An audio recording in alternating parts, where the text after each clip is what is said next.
State lawmakers want to require Tennessee school districts to ban the use of cell phones, laptops, smartwatches, and other devices during instructional time. Good evening, everyone. I'm Rory Johnston. Well, this bill so far has passed both the House and Senate. One local charter school, though, already has a similar policy in place, and it appears to be working, helping students focus on their lessons and have face-to-face conversations.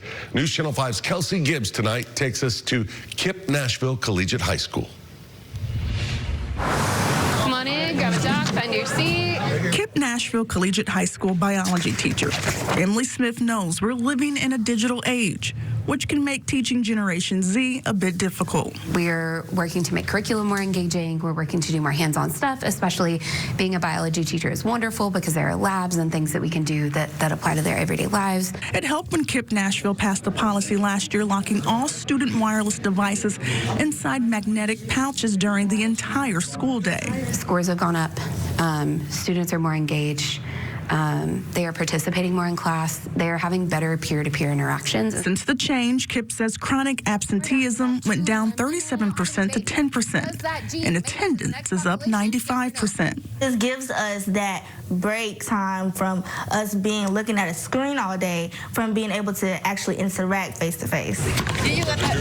Students say the yonder pouches have been a true game changer.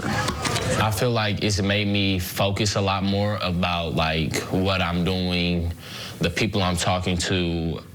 It's made me grow in my conversations and have genuine relationships with people and friendships.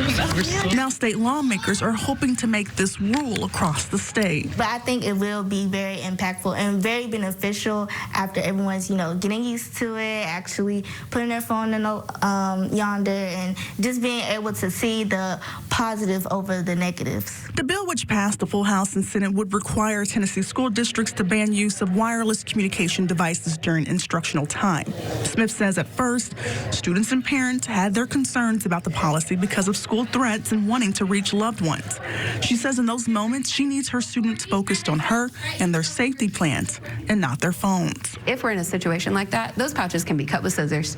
Once I get them to safety, we're cutting those pouches open and we can call mom and dad and get in that communication piece. Besides learning math, science, and literature, students say there is truly a lesson in unplugging. Having genuine conversations and you can learn some new things, learn new words, be able to talk to different people in certain ways or have a built-up vocabulary.